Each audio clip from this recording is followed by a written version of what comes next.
I really wanted to love these novels, but for the most part, I couldn't get past their over-the-top ridiculousness. And if you want to understand why this legitimate classic is, in a way, an ingenious flop, stay tuned.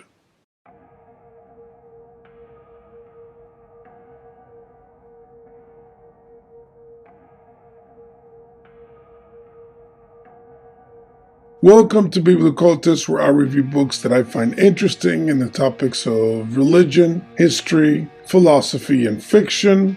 Please remember to subscribe to the channel, click the bell for notifications, like the video, share the video, and comment on the video. In this episode, I am going over The Ultimate Hitchhiker's Guide, which is the complete unabridged collection of Douglas Adams' 5 complete novels, and there's one story in there as well. Now, this particular review is a reject shelf review, and this is where I do a review of a book that I am placing in that category in my playlist because I didn't find the book to be either enjoyable or good enough to be part of a recommended book section. Now, this doesn't mean necessarily that the book is absolutely terrible. It just means that it is not up to my taste or my liking. And this book is an example of a classic that I really wanted to like, I just couldn't. And I will go over some of the details in that case. Now, this particular edition that collects all the works is from 2005 by Gramercy Books, and you may probably not find this exact edition, but you can go online and try to find another unabridged collection of the Hitchhiker's Guide novels. This particular edition has an introduction by Douglas Adams, The Hitchhiker's Guide to the Galaxy, The Restaurant at the End of the Universe, Life, the Universe and Everything, So Long and Thanks for All the Fish, Young Zaphod, Plays It Safe, and Mostly Harmless, which are really the basic classic works. Now, I usually go over the positives of the work, and then I will point out the negatives, the aspects that push the book outside of the normal shelf and put them in the reject one. Now, I do have to clarify that it is important to understand that this work started really as a radio show in the late 70s. And I actually believe that in that particular context, this work is probably genius. And it would have been very enjoyable to listen to the structure of the plot and the jokes in it. In some cases, certain forms of fiction work best in other mediums, like radio or film. And I do think that this book is a good example of the transfer from one medium to the other that I don't think is very successful, because I think it loses a lot. Now, I don't want to spoil the book necessarily, although, like I said, my reject shelf reviews, I tend to be a little bit looser when it comes to giving you hints about the work, but I still try not to spoil it. So in this case, the plot point is relevant to understand why the work is a bit strange. The basic idea is that there is a demolition order by some aliens to destroy the Earth, and the main character is now embroiled in the situation, discovers that one of his friends was actually an alien who was a writer for this Hitchhiker's Guide to the Universe, which is basically a traveler's resource for people that travel across the universe and stop in strange places like the Earth. And when he realizes that the Earth is going to be destroyed, he takes his friend out with him and they hitchhike themselves outside of the planet before it gets demolished. The whole joke of the demolishing has to do with bureaucracy, because a lot of it has to do with, hey, we did post a notice in X planet about the demolition, but no one responded to the call to action and the particular amount of days that we gave the population to protest, and therefore it must be demolished. So the whole mood of the work is based on this kind of sarcastic and cynical view of human beings and bureaucracy and government, etc. So in that aspect, it's actually a very interesting way of approaching it. Now, that little plot point is not going to ruin anything for you because it is the basic premise of the work. And as you go through the work, you realize it's just a very tiny element of the entire novel. The novel is really about the traveling and the experiences of these characters. And it will, at some point, return to this notion and to the earth, but for the most part, is a very small plot point, actually. But it is the catapult of the entire series. Now, the cynicism in the work is actually very entertaining and poignant because it does contain a great criticism of modern culture, how absurd modern culture can get. And in a way, I think it does criticize the overtly cumbersome and destructive consumerism that has now replaced actual culture. And the book also peppers in a lot of existential questions and conundrums throughout. So the way that the book is structured and the chapters, I can tell that at least originally it was a radio show because you can see them as small little funny episodes. And at first, when you start reading it, it's actually entertaining and clever because of the absurdities of the plot lines and the characters and the situations. And to give you a taste of it, let me quote a small little part in the book so you get an idea. There is a theory which states that if ever anyone discovers exactly what the universe is for and why it is here, it will instantly disappear and be replaced by something even more bizarre and inexplicable. There is another which states that this has already happened. So you see, even in the case of theology, of his presentation of God, there is a sense of placing God in the position of a bureaucrat, of an entity who really doesn't seem to have rhyme or reason. Now, I don't think it's meant to be a serious religious critique. I think it's more a critique of society and of the absurdities of government, and it's being then placed upon God as the ultimate governmental head.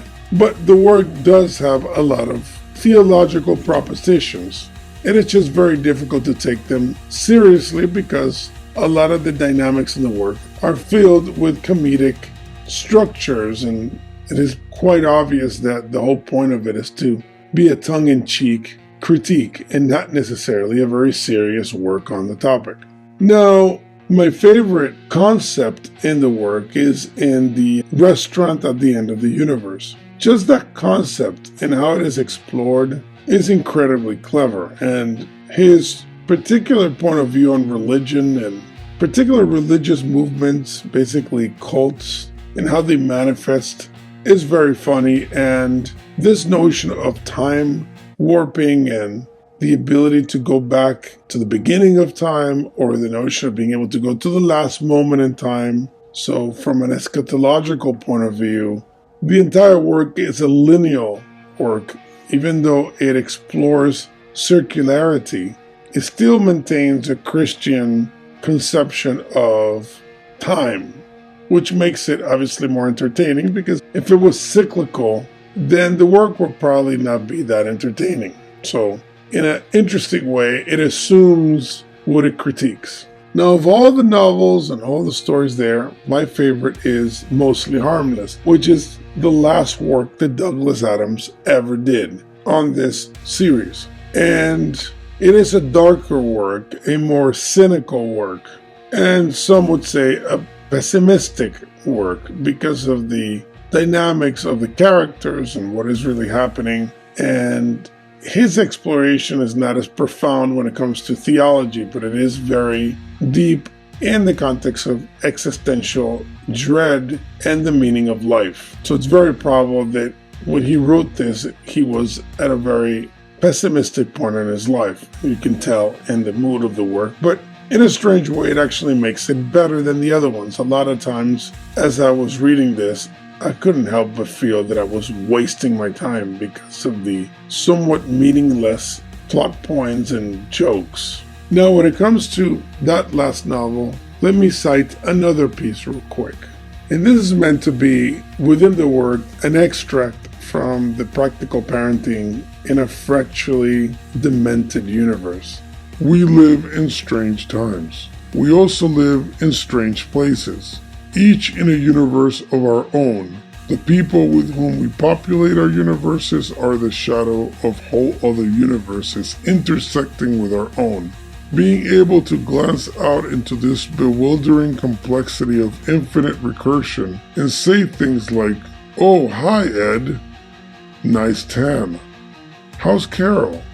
involves a great deal of filtering skill for which all conscious entities have eventually to develop a capacity in order to protect themselves from the contemplation of the chaos through which they seethe and tumble. So give your kid a break. So obviously that last part of the quote is kind of a joke, but the content of it contains a lot of philosophy.